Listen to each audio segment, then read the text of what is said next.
My name is Matt Tobe. I want to welcome you to the Unapologetically Jewish podcast. My guest today is the incredible and fierce and extremely unapologetic journalist, Melanie Bennett from Juno News. Melanie, welcome to the show. Listen, and I'm happy we finally got to do this. So we're going to dive right into it. So first off, you've done some amazing pieces, some very great investigative work, and I've come to see you now as to what you do a lot of. I'm a big Hunter S. Thompson fan. I don't know if you ever read Hunter. And he got right in there with his gonzo journalism. You're doing the same thing. Well, mine's not Just so without the gonzo. drugs and booze. I don't know. I've heard it described as gumshoe. I didn't know that that's what gumshoe journalism is. But yes, not not all of my work is on the ground, doing on the ground reporting like that. But this is not the first time I've been to an event where they would have preferred me not being there and reporting on things they would have preferred me not reporting on.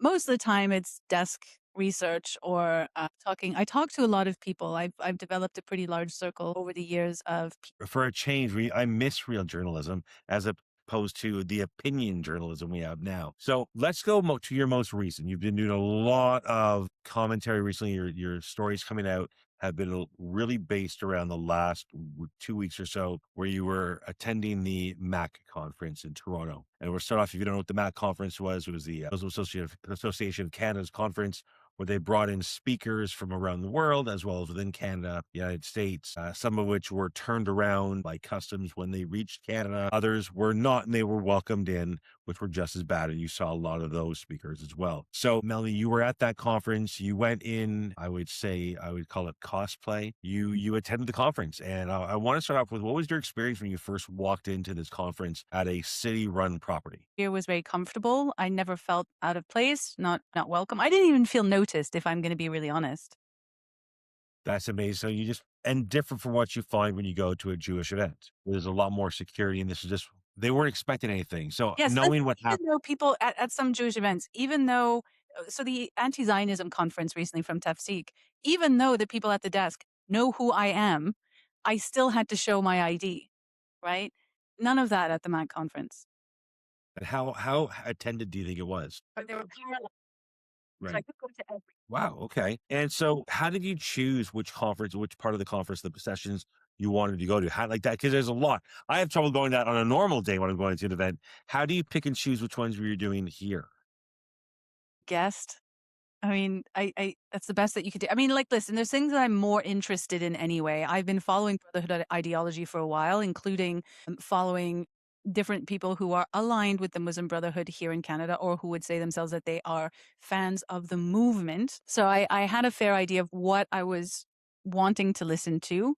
So the titles also, each session comes with a title. For example, one of the youth sessions I went to, which was called Visionaries of the Ummah, a youth activism lab. Well, I saw that and I was like, oh, that sounds like something I want to listen to. But also some of the speakers changed. So if a speaker was listed, it wasn't necessarily always going to be that person. So some of it was guesswork. I spent most of my time listening about issues to do with the Ummah. There was an Ummah section or activism, and I spent a little bit of my time in the youth section. Okay. So for those who don't know, let's talk about number one, what the Ummah is. Because that's important to know, especially when we're talking about Muslim Brotherhood and the Caliphate. So explain what the Ummah, what is it? Well, it's the Muslim community, but it can be also understood. I've been explaining it as the Muslim nation. I think that sort of explains it a little bit better, because the Ummah should be led by the Caliph or the leader, right? So he's not really a king, but he's sort of like the leader. And the Caliphate is the whole system, the whole political system led by the Caliph, I believe it is. And then the Ummah are the whole Muslim community around that. And so the Ummah view themselves as, it crosses. Right. And that's, I think, what people need to understand, because it is People know the caliphate, but they don't understand the Ummah is basically the same thing. It's just the thing without the king. right. And people need to understand, when they talk about the Caliphate or the Ummah, they being the same thing, it is a global community. It is everybody, the Ummah above country, which is why when people talk about political Islam, that's what it is, Yes. to get Islam into the political And I'll system tell to you, make I mean, this. in this conference, it really was. I mean, the message was repeated over and over again, how important it was to, what are you doing for the Ummah, right? How are you putting the Ummah first? In your daily life, what are you doing? In your political life, what are you doing? In your professional life, what are you doing? It's everything is about, what are you doing to advance the Ummah? And that's new for people in Western society. That's one of the challenges we have because we do. If you're in the States, it's America first, and or we spent years making fun of America, like that type of thing. But then we look at it now and it's broken down. It's easy to get in there, right? Here in Canada, we have this Justin Trudeau post-nationalist society again, where you have no identity. It's easy for somebody else to bring their identity and take it over. So when we look at this anti-Western civilization stuff, that's where it's coming from. That's how I see it. Yeah, listen, there was even a session from one of the band speakers who was Khalid Hanafi or Hussein. No, it's Hussein Al Kazaz. He's one of the band speakers, and he was talking about the Ummah consciousness. So he was saying, and this is one of my clips in my feed in the highlights. He was talking about how Muslims. It was unfortunate that some Muslims had a national consciousness. Yeah. So when we think about that, we think about this Uma consciousness and putting that forward. First of all, the speaker that you mentioned, is he not one of the ones that they tried to get banned? Yes. And so because we're talking about this Ummah conference and the Muslim Brotherhood, let's take a quick pause and mention because people hear the Muslim Brotherhood and it conjures up images when you look at because Bannon who started it, you picture him in that like Turkish like that red little cap, right? And when you think of the Muslim Brotherhood, that's where you kind of think like, or a scene from Indiana Jones where they were protecting the Holy Grail, like that kind of like brotherhood. That's not really what it is, though. No, and they said it very clearly. So the Muslim Brotherhood is not really an organization, although there is an organization. It's a movement. Okay, it's sort of like Antifa. It's Antifa for extremist Muslims, right? Yes. So it is an ideology of imposing the global caliphate, is Islamizing the entire world, and how are they going to go about that? So there are different ways of doing it. And in one of the clips that I put out there, I believe it was Khalid El Kazak. Right. Yeah. In fact, at the conference, they did say that the political messaging and the public messaging was their jihad. I have a clip of that as well. So they're telling you what their jihad is. But it's not violent in the sense It's a that they're soft jihad. strapping on bombs and Yeah. going out and blowing themselves up. It's different to that. It's entryism. So it's soft Yeah. jihad. And people have to understand what that is. So soft. So when they get into the system, and this is not something new, this has been going on for a few decades here in the West. And it started off slow, and we see things, like DEI and everything that's working to make everybody nice, which is funny.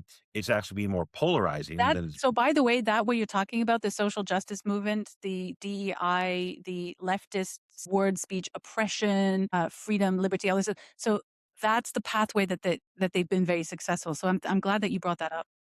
Well, that's it, and it works on that, and that's even where, sadly enough, where the Jewish community who has been raised on Tikkun Olam, where it is social justice, has kind of partnered up not with the jihadis, but we're all good people, we can all get along, kumbaya, and it's not a kumbaya movement. It is a top down. This is how it's going to go eventually. So when we look at the Muslim Brotherhood, and I've talked about this with other people, and it's not yes, it is a movement. Yes, it is an organization, but it's not, and it's not a card can. I just renewed my membership for my political party. They sent me a card, right? There's no Muslim Brotherhood card. And even doing things like saying we want to ban the Muslim Brotherhood, it's like banning the tooth fairy, right? You like Well, how do you ban Antifa?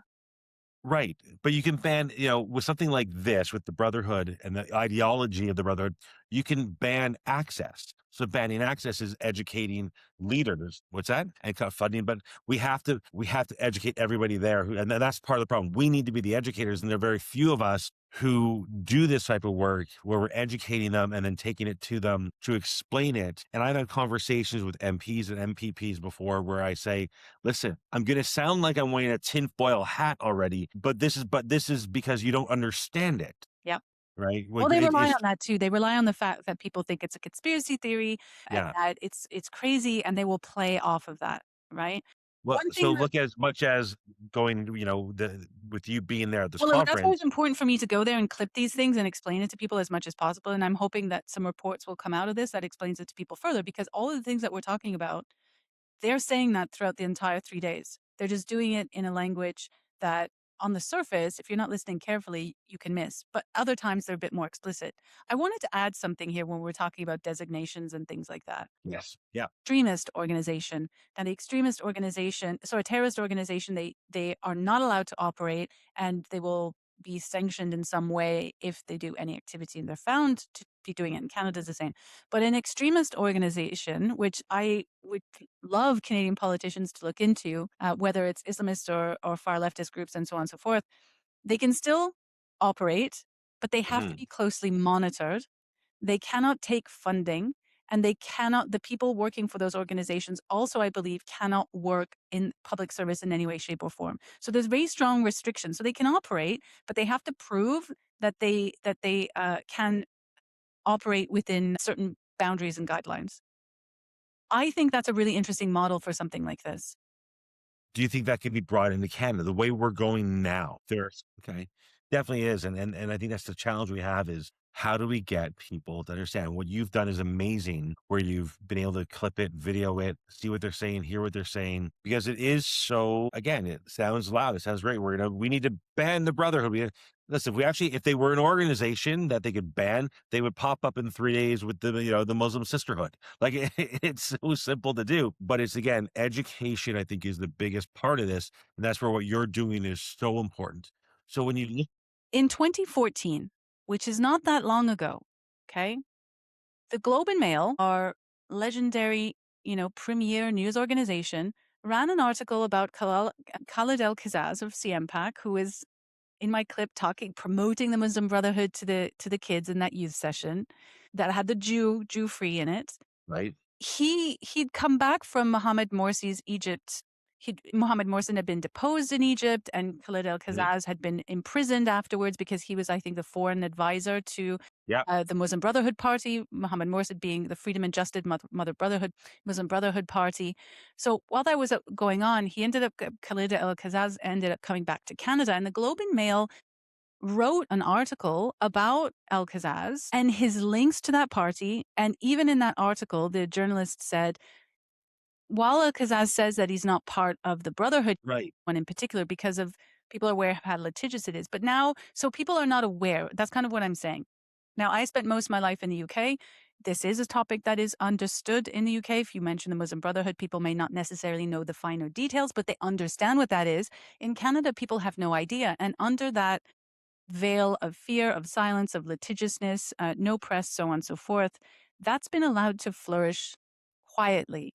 And now, like I said, when I went to this conference, they have, Mhm. Really quiet, right? But the fear is the litigious fear is there. That and being called a racist or an Islamophobe well, is listen, part of that. under the current Islamophobia definition, I am an Islamophobe. And I think this is just my view. I think we just own it and go, okay, under that definition, sure. Anyway, can you explain this?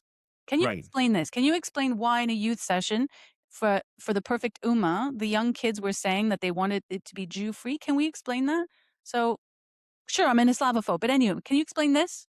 Yeah, yeah. I'm going to own that and then just move on and keep going. And I think that one of the biggest things is, especially with what you did, they're backtracking, they're blaming it on you, and they're it's the funniest thing because they also know and they're getting pushback now. The few people that I know that they've gone to with lawsuits or threatening lawsuits, the response from those people are great. Sue me. I want I'm looking discovery. forward to discovery.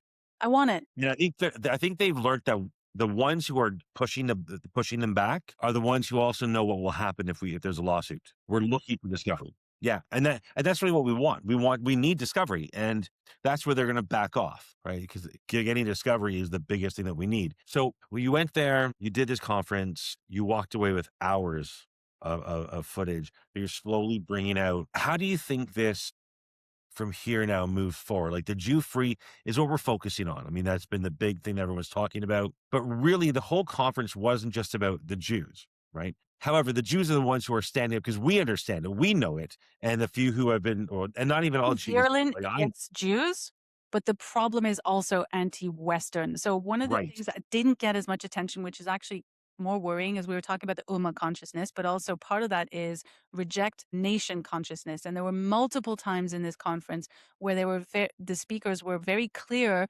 that Muslims, we should not follow Western ideas. We don't follow that as Muslims. A number of speakers, including Ibrahim Rasool, who was the ousted South African ambassador to the United States, he was there in person.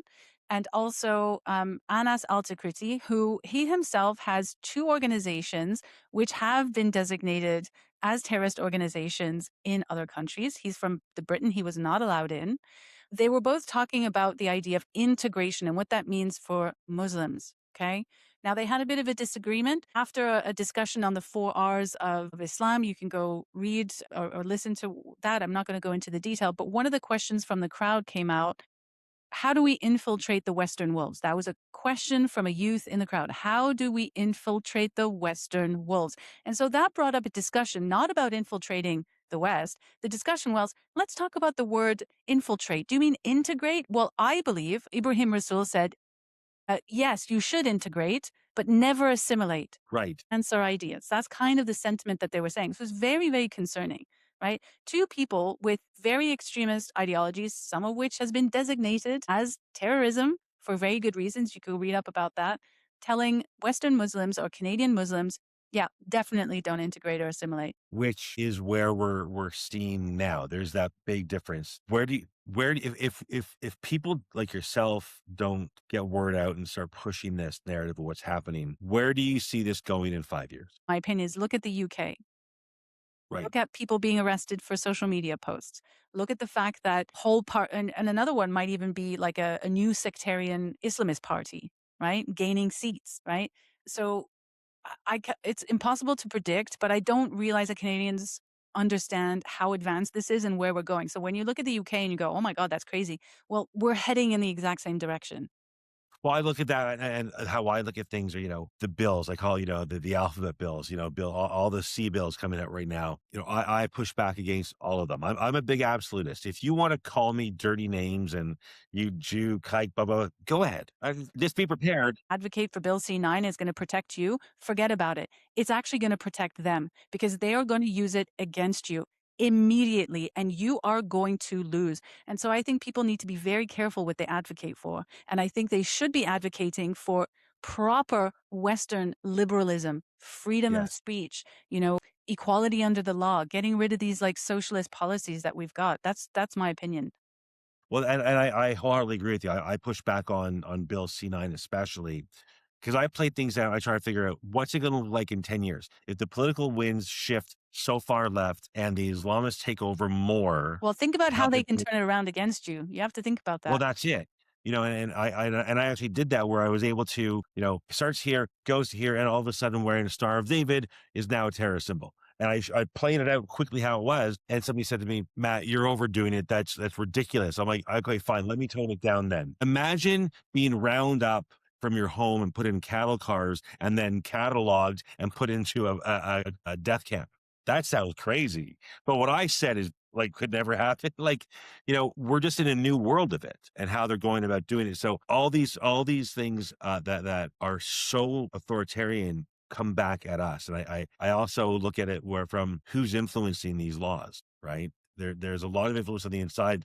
Bureaucracies being involved. We know we saw the prime minister last year in the fall. Muslim values are Canadian values, and the whole so. And this is so because it's so entrenched. K through 12 university, and let's be honest, university is not it's bad, but it starts K through 12. Like they don't suddenly graduate and go to university going, oh my God, like it's already there, right? I mean, my son in grade 11 is reading a book in school. Grade 11 English is now Indigenous Studies, but they call it English. They can't bring their homework home; they have to do it in class only. So he took some pictures of the story they were reading and brought it home. And the short story they were reading was called "The White Privilege in My Backpack." So there's a lot of indoctrination going on leading up to when they get out of high school into college, university. So we have that issue. Then we have the union issue. And we have the medical system and the psychiatric. It seems to be everywhere as well as political. It's everywhere. And we know this now. And let's be honest, October 7th brought most of this and most of us to the forefront of learning this. We wouldn't know the term APR if it wasn't for October 7th. right? So now that we know, I really believe that we were kind of in the as a Western society, we were dropped into a baseball game into the bottom of the eighth inning. I really believe that. We had no idea the game was being played, and the seventh happened and opened up the world's view of what the hell, like we're learning now what was happening behind the scenes. Well, that's it. And now we have to get past. I actually think we're now at, we've brought it back. If you're a baseball fan, we've gone from the bottom of the eighth where we learned about this 2.5 years ago. I think we're at the seventh inning stretch. We haven't gone back far, but I think we've pulled it back and we've pushed back to get back in the game. How do we take, like, because there's so many, I got so many analogies for this. We're in a forest fire and every tree's on fire. We start fighting this tree, then we turn a little bit to the left and there's a whole other tree burning. So what do you think? And I know you're not the expert on this, because you've been involved in it. Yeah. Well said. Policy or two, or like everybody has opportunity within their capacity, and this is one thing that I did actually learn at the conference. That's exactly how they approach it. They're like, you got skills, you want to apply them, you go ahead and do it. We're going to support each and every one of them, and we don't, and they're all kind of doing their own thing. Now I have my own skills, I'm a journalist, I'm exposing this stuff. Maybe somebody else picks up what I've put down and go do your own thing with that. That's my approach. It's an offensive position that I cannot control all these. Right. And that's what we have. So yeah, so it is, it's not reactive, but it is reactive because it came up and we're going and we're getting into it to learn it. And that's what I've been doing when, working against the Toronto police to get them to work harder for the whole community. Like this two-tier policing, it really isn't just, the Palestinian movement and the Jewish movement. It's the Palestinian movement and everybody else, right? When they're taking 100 cops off out of there where they should be patrolling certain neighborhoods to go downtown to deal with an Al-Quds rally. Yeah, listen, there's a lot of bad actors. Yeah. So, yeah, right. Well, that's it. And then we have to remember, it's not just about the Jews. It is about Western society, about the Antifa, about the anti-capitalists, but the far left movement, who the destabilizers. And it's funny because if you know history, you know that every time the destabilizers destabilize what they think needs to be dismantled, they're the next ones to go because nobody in control wants people who destabilize anymore. Like that's it's I usually don't know who's doing anything right now. What is it? Christia Freeland was at a Canada Land event. So, a left leaning event with Canada Land, and a anti-Zionist went on stage and told her off, and she's looking all scared and stuff. So are they going to actually react to that? Is the liberal type people, are they going to see a problem with that? So I don't know. I feel like they're still going to run cover for them because it's the same thing in the UK, right? Like Labour is getting. It's amazing. The vote game is very crazy. So the biggest thing, my biggest takeaway from this is that number one, we need to educate. So people, if you haven't looked at Melanie's stuff, go on Juno News, read what she's got. Follow her on X, subscribe to the Substack. Listen, I'm going to be honest with people. We spend more money in an afternoon at Starbucks for coffee. You got to spend some money to read what is actually going on, right? Well, I'll I add, we're don't, also independent in the truest sense. We don't take any grants. We are entirely subscriber funded and donor funded. So if you want real journalism, real old school journalism done in the way that it's supposed to be done, that is Juno News. and that's what we need journalists. We need more of that. And the challenge is anybody who is a free thinking journalist is now rubber stamped right. You're alt right. You're on the right side. And it's literally the right side of government funded Wear it. media, right? But I mean, everything I read from you guys has been amazing and it's been eye opening. So I definitely recommend. It's worth it. So please subscribe to it so you can read what's out there and learn. Because I hate this phrase, and I said it like 9 times today. It's a much better phrase. Thank you. Because I was going to say, you don't know what you don't know. And I hate that phrase, but it is. It's about educating yourself to know. It's not just the memes. I mean, the stuff that I've read about the Muslim Brotherhood, I've got 3 massively thick books because if I'm going to be working against what we're dealing with now, you have to know, right? Like you, back in the fall, I went to the Harris conference, far left leaning movement from Israel, the newspaper. And I went there not to hear, I wanted to hear what was being said, but I also went to go see who was there. That was a bigger eye opener to me to see, Samir Mahedin like there along with a bunch of quote unquote Zionist Jews. I'm like, yeah, those two are not friends if you're saying who you really are, right? If you're standing there talking, you're not a Zionist, number one, right? So we have to be proactive and go to those things. even if it's uncomfortable to hear. Don't get angry. Don't get emotional. We got to think with our head, not our heart. So please make sure you're following Melanie and Juno News because it is so important, and learn and read and educate yourself and start doing what you can, whether that's being the person who clicks the emails to get the action thing going. Fine, that's all you can do. Or if it's subscribing or donating to get your organization, Juno News going or me going or whatever it is, to give the people who are solely subscriber based, who need the funding to continue the work. That's what we have to do. And I that's part of it. I'll give your audience a call to action if they want to do something. Just one. So, Enna Care Please. Center is a publicly owned building in Toronto. Now, they've been hosting this conference, the MAC convention, I believe every year. It's pretty big, and they need a big venue, right?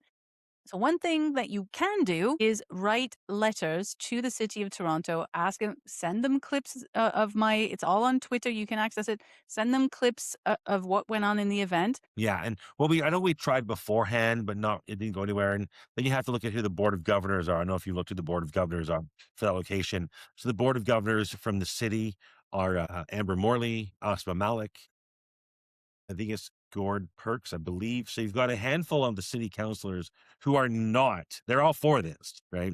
So that's part of the challenge. We have to really get to the other board members but that's a huge point. We have to try to stop this from happening because it is literally, I'm not even gonna say indoctrinating, it is teaching them what to do to undermine everything that we believe in and stand for. That's where we have to take a stand. And there's nothing wrong with standing up for Canadian values, which we also have. Western values, Well, we have a nation consciousness. yeah, and if they're trying to undermine it, we have to bring it back, and we have to go from there. So, Melanie, I want to thank you so much. I want to revisit this down the road because there's so much to go on and see where all the information you brought forward. And I'm happy to work with whatever you've got as well to get that moving. And I want to thank you so much. Please make sure you're subscribing to Melanie's stuff, and I will talk to you soon. Melanie, stick around for a second. I'm Matthew Tobe, Melanie Bennett, Unapologetically Jewish podcast. Thank you so much. Make sure you subscribe and share with your friends, and we will see you soon. Thank you.